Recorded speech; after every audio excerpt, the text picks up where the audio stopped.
If you're not using synth mashing in your tracks, keep watching. This is a quick Ableton tip. Hello, my name is Jordan and welcome to another installment of Quick Ableton Tips. What are we going to be talking about today? Something called synth mashing. Now, if you've never heard of synth mashing before, it's the process of taking a phrase that you might have and using multiple synths to play that phrase. Now, we're not stacking the synths one on top of the other, but instead what we're doing is jumping from one synth to another while the phrase is playing. And we're using as many different synths as we want to share a figure or share a part of a piece of music. So we're going to flip over to Ableton and I'm going to show you how that works. What we've got here is a little Ableton session I've got cooked up. It sounds like this.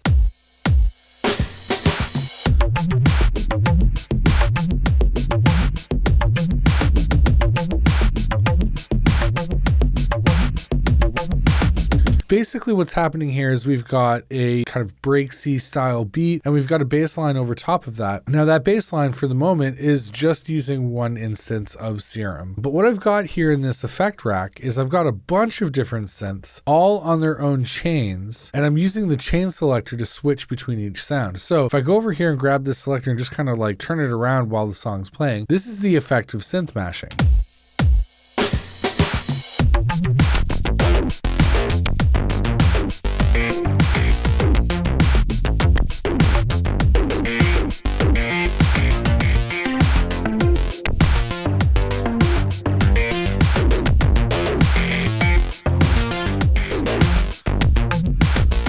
So you can vary the sound of a bass line very, very easily by using this technique. How do we set this up, you might be asking? Well, let's jump into a brand new effect rack and do this whole thing over again. You can start by grabbing a synth. We'll start with Serum. And the very first thing you're going to do is good old Command G. You're going to expose some of these lanes over here so we can better see what it is we're working with. And what you can do now, you can pick a whole bunch of instances of the same synth if you want, or what I could do is grab a bunch of different synths and have a different synth on each chain. So why don't we do that? So what's another great synth I have? Let's do Zebra. Zebra's an awesome synth. I really love it. I'm going to grab Massive. Why not? Classic synth. I'm going to grab, why not FM8? Sure. We're on the Native Instruments chain. Why not? We could grab Pigments if we want. That's a great synth. Maybe we'll grab one more for the time being and we'll do the Matrix 12. Okay, so what I'm going to do now is I'm going to go through each instance of the synths that I have in my instrument effect rack, and I'm going to choose a different patch for each one. So we're going to start with Serum. I'm just going to solo it so that we don't get all the other synths playing at the same time. We'll have a look at the bass folder and just kind of pick something at random. So I'm going to drag this MIDI down too, so we have some MIDI to play. We'll start going through them.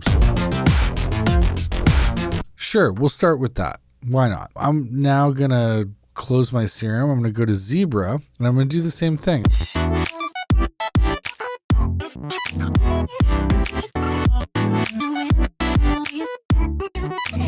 So now we have a bunch of different patches on a bunch of different synths. How do we mash them all together, you may be asking? We're going to go to our chain selector, and this is where the magic happens. This is where we can start to kind of, jump between each synth sound. What you're going to do is you're going to take each one of these little bracket chiclet looking things, and you're going to drag each one of them out the full range of the pane that we have here. So you can see we've got a 0 to 127 value, which is basically MIDI values. And we're going to drag each one of these synth kind of blue chiclet guys all the way to the end. And then what we're going to do is we're going to right click somewhere in there. And this is the magic drop down thing we need to click. Distribute ranges equally. So what this is going to do is exactly that. It's going to distribute the MIDI range of each synth in each channel. It's going to distribute those ranges equally amongst the 0 to 127 value. Up here, this little blue thing, if we grab it and we start moving it around, this is our chain selector.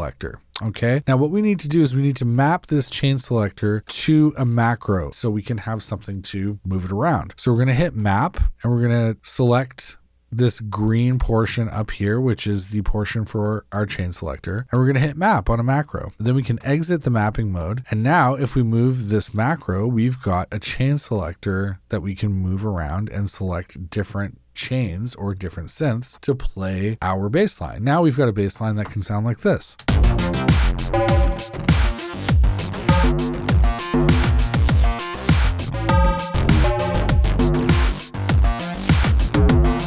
Now, something I like to do just to kind of get everything to sort of play nice a little bit, because some patches are at different volumes. Certain patches are leveled a certain way. Also, this is the brilliant thing about the Matrix, is that it has built-in noise. So something I'll do specifically with the Matrix is just put a gate at the end of it, just so that we don't get that brash high noise. And so what I've done is I've brought an OTT into the picture. And so now if we feather that in at around 70%, this will kind of even out the levels of everything a little bit and give you some nice squishy sounding compression. So now if we listen to that again, we've got something that sounds like this.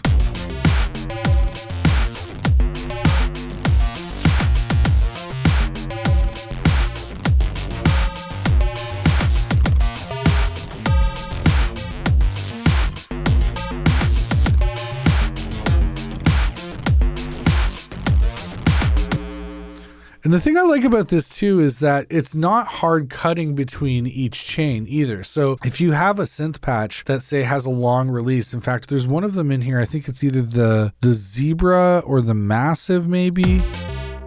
Yeah, there's a bit of a release on that one.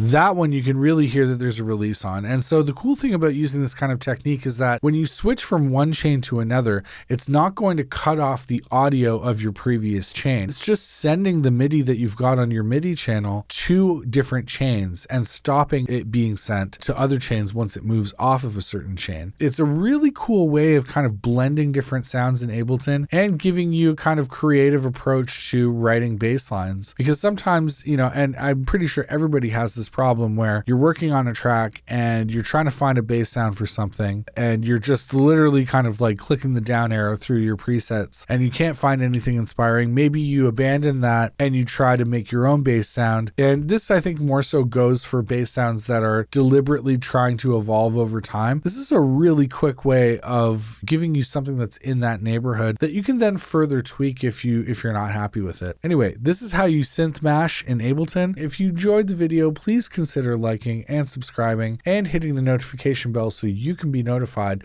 when more videos like this come out. My name is Jordan. Thanks for sticking around. We'll see you soon.